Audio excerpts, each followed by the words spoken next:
Hey everyone, this is James Wilson with MTB Strength Training Systems and BikeJames.com, and welcome to another Riding for a Lifetime podcast. If you're watching this on YouTube, you can see I'm in a new office. I had to find a little spot away from my home office. I love my home office, but I love my home as well, and so I ended up getting easily distracted by cats and kids and dogs and the pantry and stuff, and so I decided to rent a little space and start using it. Hopefully I can just be a little more focused while I'm here and get some work done instead of being so easily distracted. So anyways, to help me be productive, I decided to record a podcast today, as you can tell. And so today we're going to talk about cardio training and endurance training, and specifically the title of this podcast is Beyond Intervals, Using Anti-Glycolytic Training to Improve Performance and Health. And so what I want to do is explain a little bit why intervals have some drawbacks, an alternative way that I've come across and been using with great success to condition yourself that goes a little beyond just using intervals, and then give you an idea, like an example of the workout that I've been using, and so you can take it and start applying it to your own training if you like. And so I'll walk you through exactly what I've been doing. So first off, when it comes to mountain bike specific cardio, the best thing you can do is ride your bike. That is the most sport specific training you can do. In fact, I think a big mistake that a lot of riders make is that they don't really count their riding towards their cardio. And so they end up doing too much cardio training, like some riders do, that have the luxury of the time to be able to ride and train a lot, because they will end up not counting their trail time, their actual riding time, is cardio training. And so they're looking like, I got to get X number of hours of cardio training in on top of trail riding, and it just starts to be a lot. And so, but trail riding is cardio training. It is the best cardio training that you can do. And so you should always try to have it be a major part of your conditioning program, which is good news because that's why you do this anyways, right? You want to be riding your bike anyways, not doing cardio training. However, there are times when you can't ride as much as you would like, or you want to focus on some specific qualities that you need on the trail, but you don't always use enough on the trail to improve. So this is also like a big reason that doing strength training is really important, because again, you do need strength on the trail. Just after the first month or so of riding, somewhere in that time frame, when your body gets stops having such a extreme stimulus from riding your bike, you stop gaining strength. And so that's where strength training can come in to allow you to continue to build this quality that you need on the trail, but you don't really train enough on the trail in order to continue to improve and increase to like a really high level. And so same thing with your conditioning program. There are elements of riding that you don't really do enough on your typical ride to continue to improve beyond a certain point. And so you can use cardio training to fill in some of those gaps. There's also health benefits that you can get from a smart conditioning program that you can't get from just riding alone. And so I think a good example of that is Zone 2 cardio. This is a really popular buzzword. There's a lot of info out there. I think Joel Jamieson does the best job of explaining what Zone 2 cardio is, and so I'm not going to go into that a lot here, but basically there are health benefits to doing sustained time in that Zone 2 cardio range, and mountain biking doesn't really allow us to do that. There's a lot, because of the nature of riding, it's really hard to keep a steady heart rate for a long period of time. And so there are great conditioning benefits to mountain biking, but there are some health benefits that you can get from other types of training. Again, Zone 2 cardio is an example of this, something that you can add into your training program above and beyond your riding, and get some cardio and some health benefits from that. And so this anti-glycolytic training, that I'm going to cover here, is also something that can improve your health as well as your performance, and you won't quite get the same benefits from just riding alone. And so anyways, I'll explain a little bit more about that as we get into it. So as part of the evolution of mountain bike training, the use of intervals has become a popular way to improve conditioning. I was one of the first guys to start working in the mountain bike strength training niche. In fact, if you go online and look, I have some of, if not the earliest, online articles and posts and stuff like that about using smart strength and conditioning training. Functional training basically is, in the early 2000s, it was still a pretty new concept, and so applying it to mountain biking wasn't a real popular thing. And so as part of that functional training, ideology, interval training was part of that as well, because there were drawbacks to just long, slow distance for trying to improve explosive strength and power athletes. And so interval training was something that I talked a lot about, and I think that I helped popularize in mountain bike training. But the reality is that interval training has drawbacks. And I didn't, again, we continue to learn more, you continue to educate yourself, the science in these areas continues to expand and stuff, and so we start to learn more things.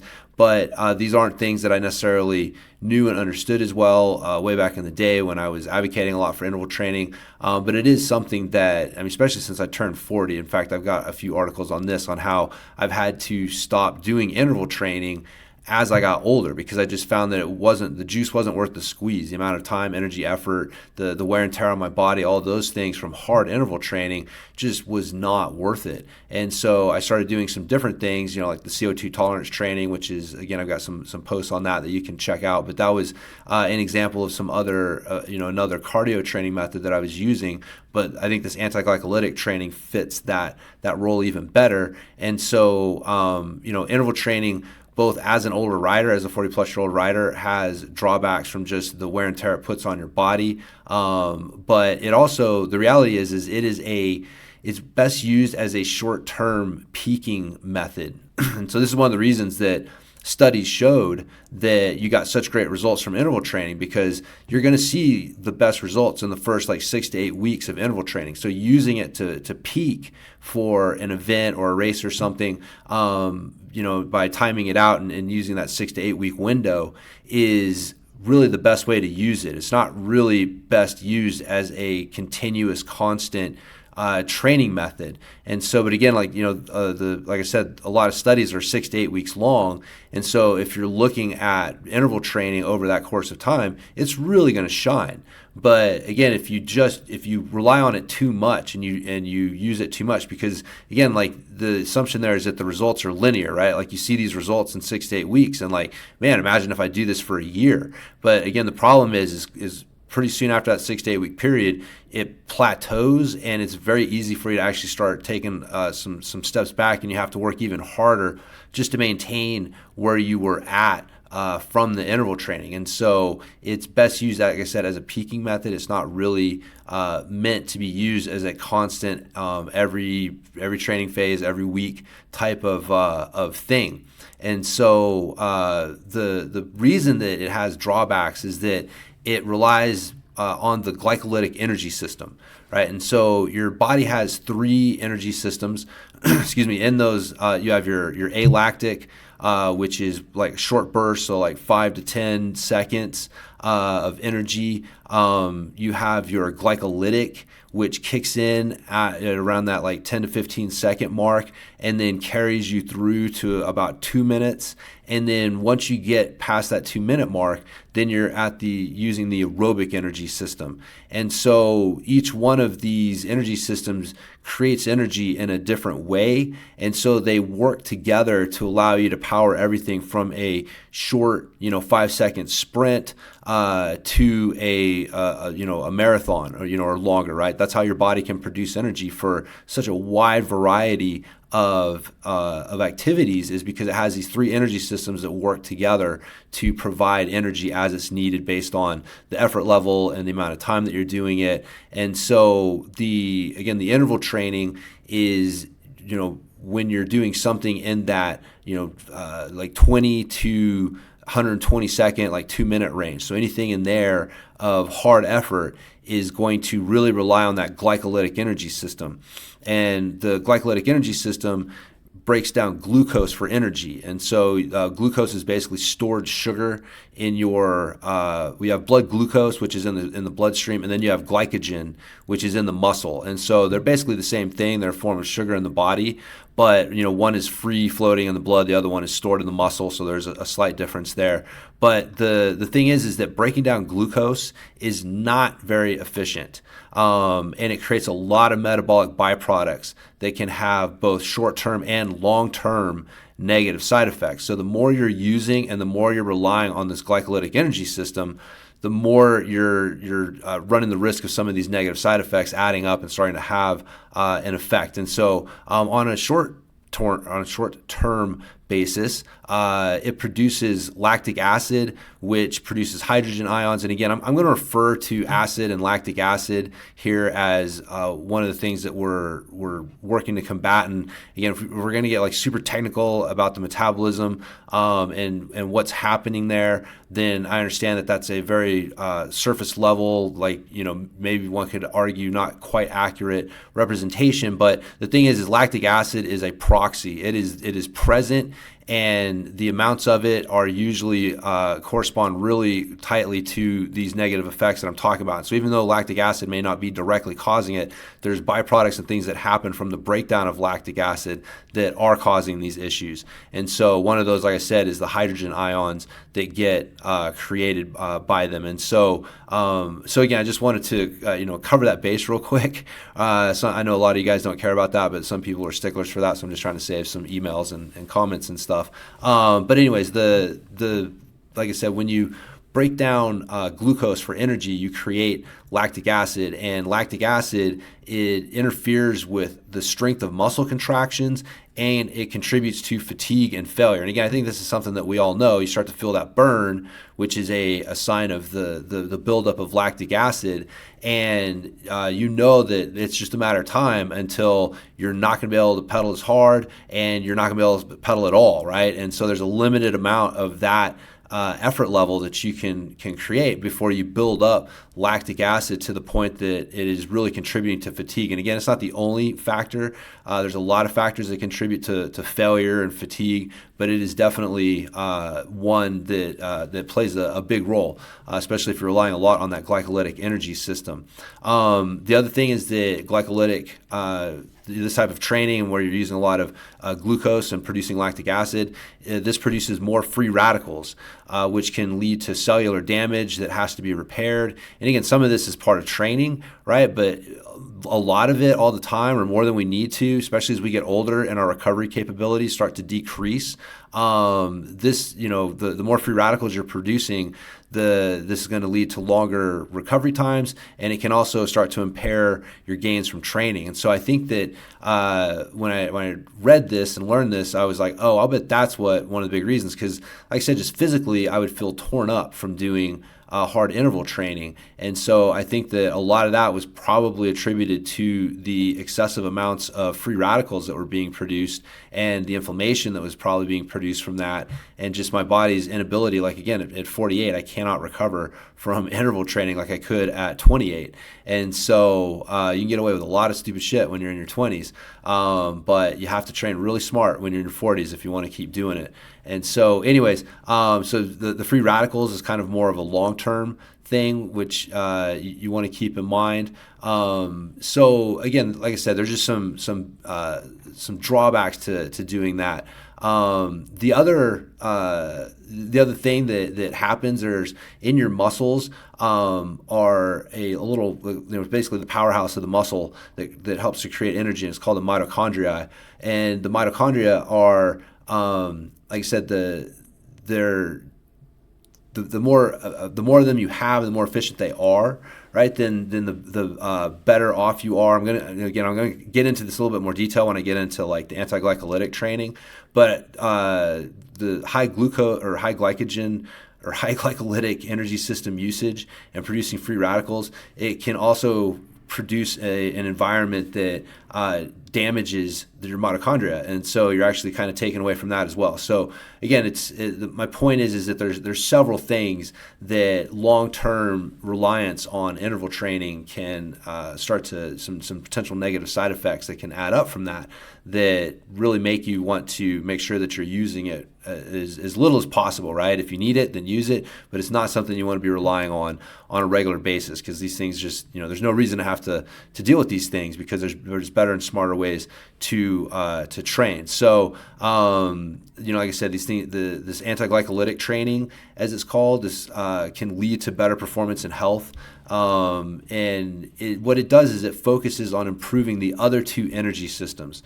So that alactic kind of strength and power system, and then your aerobic energy system, and trying to get to where you rely less on the glycolytic energy system. If these other two energy systems are really strong and robust and have good endurance, then you're not going to be as reliant on the glycolytic energy system to produce energy. And when you do, you're going to be more efficient at cleaning up the metabolic byproducts and recovering from that. And so, again, the understanding how your body works definitely helps with this. So again, that's why I was explaining the energy systems in the first place, and again, the mitochondria. And so they come in to play here, right? And so the more mitochondria you have, and the more efficient they are, then the more power you can produce aerobically, and the faster that you can recover from glycolytic efforts.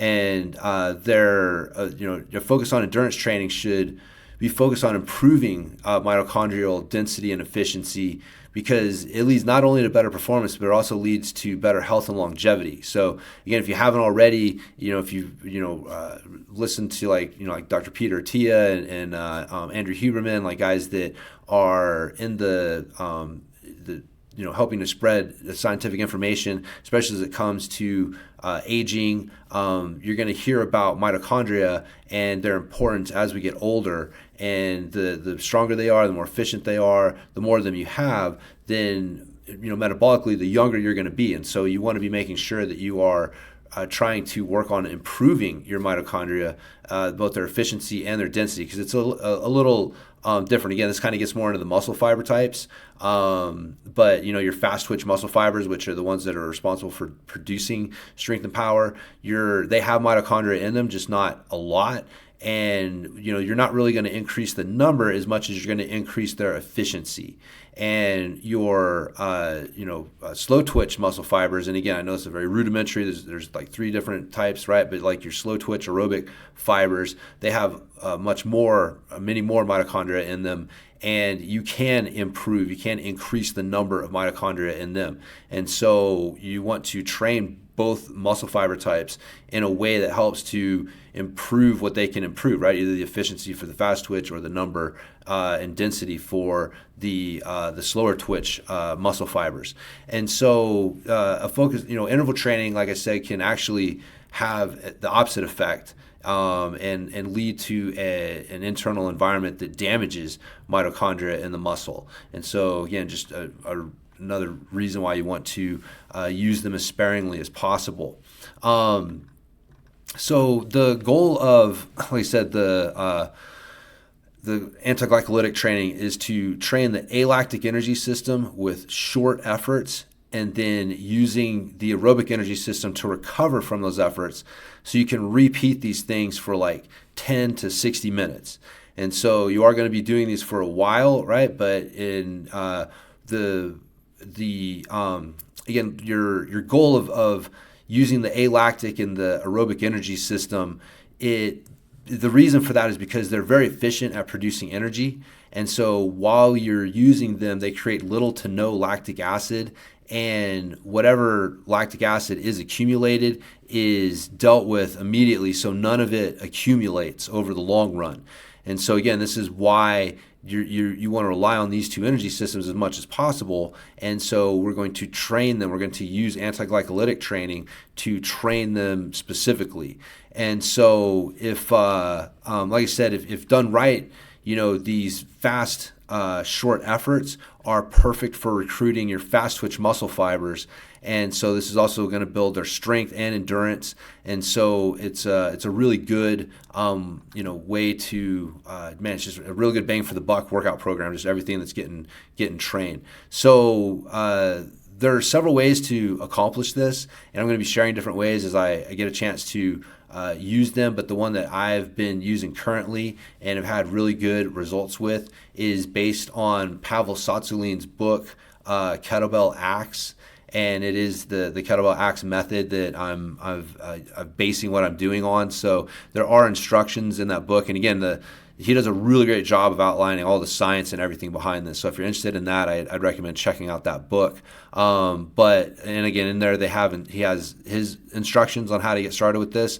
I'll tell you how I got started. I just kind of got started using a simple way of getting going. I wasn't worried about doing it perfectly right off the bat. One of the reasons is because I haven't done a lot of kettlebell swings in a while. I found that using them tended to be hard on my body. And so, but I'll touch on this more at the end, but I found that it wasn't kettlebell swings, it was how I was using kettlebell swings that were the issue. And so, but anyway, so I started, light, easy, and wanted to build some momentum into it. So I wasn't worried about finding like the perfect starting weight. I knew that I was starting well within my limits, for this workout.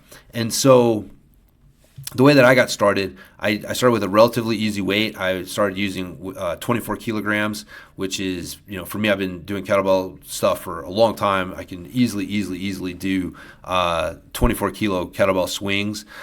What I would do is I started off with 4 pass-off swings. And so a pass-off swing is where you start like in your right hand, you do a single arm swing, and then when you're at the top position, when the kettlebell is level with your chest, because again, we're talking about Russian swings, not American swings when we're talking about this. So you're just having it come up to chest level instead of over your head. But once the kettlebell gets to chest level, you switch hands, right? You let go with one hand and you grab with the other hand, and then the kettlebell drops, you do a rep on that arm, it comes up, and you switch over. And so you end up like passing it off each rep, and so you end up doing 2 reps on each arm. And I would suggest when you're doing that to switch which arm you start with every other set. And so, but that's what you do, right? You're doing 4 reps per set, and I'm doing that every minute on the minute for 20 minutes. And so what that means is I hit a little timer. It's got a little like 10-second countdown to where before it actually starts the timer, right? And so I get set, and then it counts down. It hits 0, and the timer starts, right? And so I got it set for 20 1-minute intervals with no rest in between. It just rolls from one interval into the next. And so when the buzzer buzzes, I do my 4 reps at the top of the minute. I put the kettlebell down, and then I rest for the rest of the minute. Now, typically, 4 reps is going to take you about 8 to 9 seconds to complete. That's one of the things you're wanting to do is keep it within the 10-second work range, so that you're making sure that you're recruiting those fast twitch muscle fibers and you're relying on that alactic energy system and not going so long that you start to get into that glycolytic energy system. So you shouldn't be feeling any burn. You shouldn't be feeling any muscle congestion. It's kind of like tightness and fatigue that starts to build up from too much glycolytic effort. And so it should be relatively easy, especially as you get started. Your first few sets should feel very well within your comfort zone. And so you're going to start out doing that. And so I do that for 20 minutes, right? Every minute on the top of the minute, the buzzer counts down, starts the next minute. I do my reps, I put it down, I rest, and then it gets down to the next minute. Just keep repeating that. So what I would do is I would add 2 minutes to each workout. So if my first workout was 20 minutes, then my second workout was 22 minutes, and then my third workout was 24, right? And I kept adding 2 minutes until I built up to 30 minutes of doing this, right? So basically 30 rounds of 4 reps every minute on the minute. I stayed at that for a couple of weeks. I just wanted to really stabilize it and just own it, right? And so I did it for a couple of weeks, and then I increased the reps to 6. So I did 6 pass-off swings, and I dropped the minutes back down to 20. So again, I'm doing 20 rounds, 20 minutes, but this time I'm doing 6 pass-off swings each round. So again, the same every minute on the minute way of doing it. And then I would follow the same progression, adding 2 minutes every round or every workout until I built back up to 30, hold it there for a couple of weeks. And then I increased it again. But this time what I did, because again, it's 6 reps, we're really starting to tap out, right? We're a little over 10 seconds with that 6 reps. And so we don't want to go longer. So I don't want to add reps. So I need to add weight. And so the way that we do that is we bump up to the next kettlebell, and then I just start over again, right? So I go back down to 4 reps, 4 pass-off swings, and I'm doing it for 20 minutes.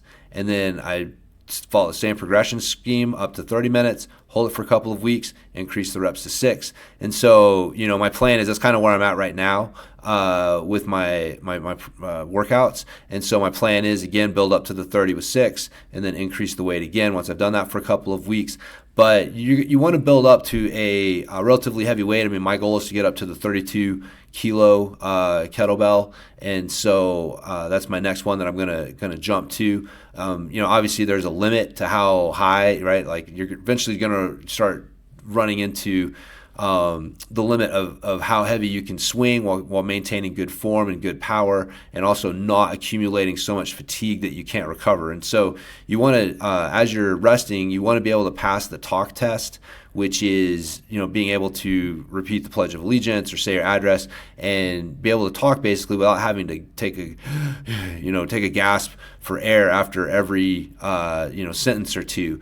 And so that you should definitely, if you're not able to pass the talk test, then you want to stop, right? Pavel calls these the stop signs, where if you hit one of these things while you're doing it, so even if you had 30 rounds planned, but you get to round number 18 and all of a sudden you're getting ready to start your next set and you can't pass that talk test, you can feel yourself still panting and you can't stop, then you need to just stop, right? Like you're at that point, you're starting to train different energy systems, and we're starting to get a different effect from it. So you're better off stopping, recovering, and coming back. And again, if you find this happening to you within a couple weeks of starting this, then you probably started too heavy, and so you need to bump down a little bit and build some momentum into this. But the other stop signs are like a loss of power, feeling like you're not able to be as crisp and as powerful with your swings. Obviously any loss of form, you start to get fatigued and find yourself rounding your back, or not really getting strong and tight at the top. Whatever it is,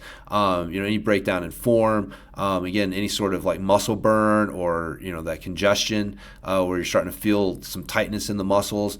You want to avoid that. And again, if you feel that, then you want to stop. So these are the basic stop signs you're looking for. If you pass any of those, don't pass them basically, right? That's why he calls them stop signs, is you just want to stop. Don't pass through them or you'll find yourself in trouble. Again, that's I do that workout twice a week. And then once a week, I'll do a lighter workout where I will do the same weight as whatever I'm using, but this time I'll do 5 reps of regular 2-handed swings, and I just do it for 10 minutes. And so that's my easy workout. I am going to start using a little bit different approach here soon, where I'm going to have a high, medium, and low volume day. And so basically I'm still going to have my high number of sets that I'm using, and then my second day I'm going to use 80% of that number. So say I'm doing 30 sets, then the second day I'll do 80% of that, and then the third day I'll do 60% of that high number. So again, 60% of 30. And so whatever your high number is, then the second day you do 80% of that, and the third day you do 16, you do 60% of that. And so that's just a little bit different way. I'm going to switch to that because I feel like as the weight's getting heavier and I'm kind of getting a little bit closer to my where I probably should be, right? My limit for this program, that's going to just help me maintain my my freshness and my power and stuff. But again, starting out when I was well below my my limits, then I was finding that just doing the same high number, right? So just doing 30 sets, right? Twice a week, and then one set of 10 was working well. So anyways, I found that this has worked really well for me because I can get a lot of volume in without tearing up my body and my low back. So I'd mentioned that I'd kind of fallen out of sorts with kettlebell swings, because I just felt like, man, every time I do them, really focus on them, I feel something, my low back, my just something doesn't feel right.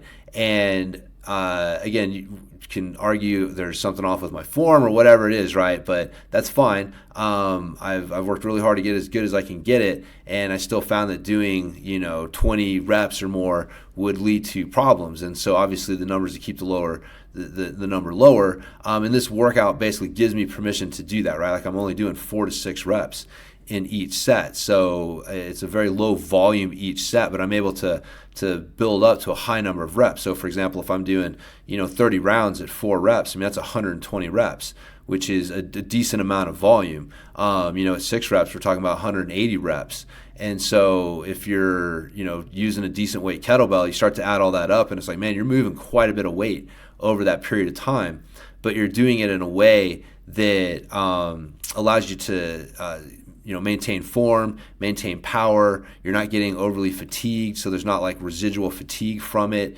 And so, like I said, I've definitely seen some good, carryover while feeling like it's a good workout for my body, especially as, like I said, I'm 48 now, and so my body will let me know if something is not working out well for it. And so I've been able to do this workout for quite a few weeks, and I feel good doing it, right? And so that's really like a good sign. If you're doing something and you physically feel good from doing it, then that's that's good. Lots of goods in there. So again, I've seen some impressive carryover to the trail and some indication of health benefits as well. I didn't ride much over the winter. Probably didn't really ride at all over the winter. I started doing this workout a few weeks before I got out on the trail for the first time this spring.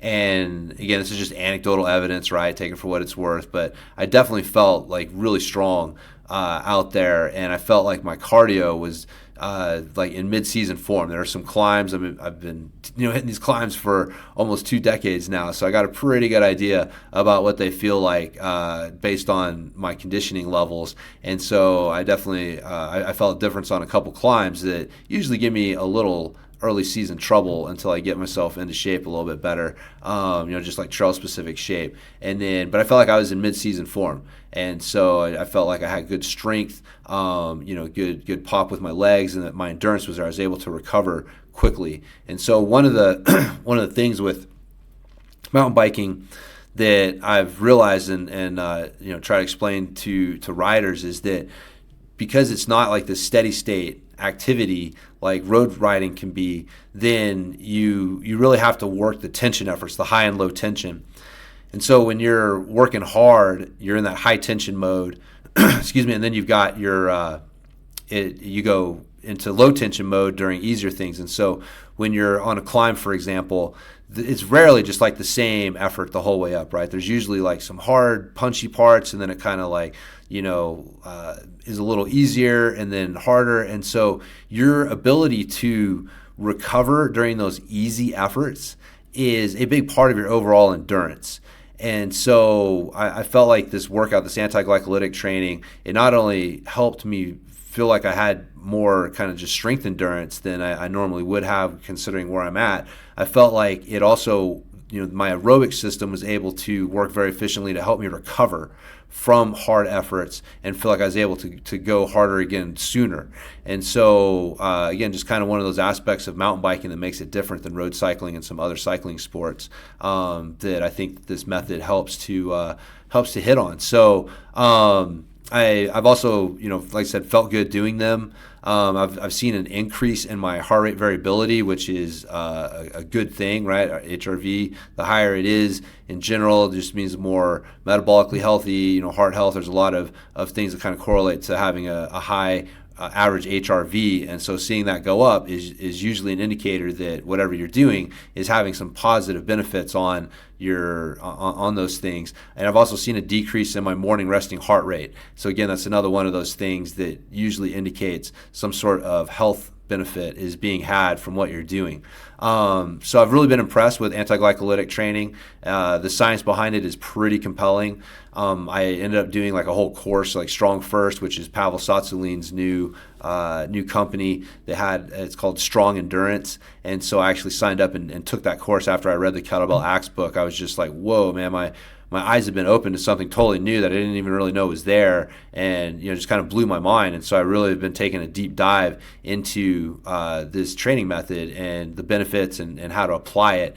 And so I'm going to be sharing a lot more of that stuff with you. But again, I think this is a extremely valuable addition to the 40-plus-year-old riders workout program. So let me know if you have any questions about anything I've gone over here. Hopefully it makes sense. This is some pretty complex subject matter, or at least it can be, and it's relatively new in my brain, and so I apologize if I was kind of stumbling through a few explanations and trying to make sense of things, but I feel like I'll get better at it as I talk about this more. But it is a very new thing for me, and so but I'm excited to share it with you guys, because again, that's the whole point of MTB Strength Training Systems, is to share the latest and best that we have as far as training and sports science goes with mountain bikers, to help you guys enjoy riding more, and also be able to do this for a lifetime.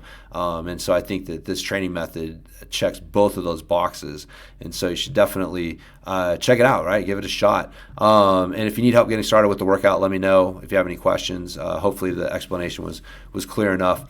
So again, like I said, this is just one way to go about it, and I'll share more workout ideas as I get a chance to test them, either on myself or my clients. I just want to, I hate to put stuff out there that I don't know works. So this was something I had a chance to do, and so I wanted to share it with you. But as I learn more, I will share more.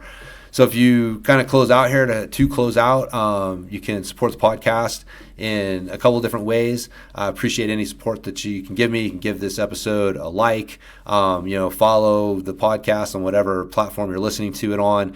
You could also help out by visiting bikejames.com, and you can sign up for my free newsletter. And when you do, you get a free sample workout program and just some other good sign up bonuses. But that's how to stay in touch with me. I'll update you with new posts and things like that through the newsletter. You can also check out the 40-plus MTB Rider training program. That workout program and this anti-glycolytic training together, it makes a freaking really great combination. And so I'm excited to kind of start working some of this stuff into my workout programs and getting them out to you guys. But that'd be a way to kind of stay ahead of the curve, is to work this in with that 40-plus program, and you'd be really kicking ass. The other thing you can do is check out the Catalyst pedals at pedalinginnovations.com. That is my midfoot optimized pedal. It was the world's first midfoot optimized pedal. I've seen a couple other pedals come out trying to say that they're midfoot optimized, but I don't know what problem they're solving, but they're not solving it as good as we are with the Catalyst pedal. And so it does come with a 30-day money-back guarantee, so you can try them, send them back. Again, we're still the only product in the mountain biking world that has a money-back guarantee, and so that's how much we believe in these things. Try them out. I know that you'll be convinced that they are the best pedal that you can use, especially as a 40-plus-year-old rider. So anyways, but that's how you guys can support the podcast. I appreciate your guys' time. Like I said, let me know if you got any questions. James at bikejames.com. I'm always happy to help, and I will talk to everybody next time.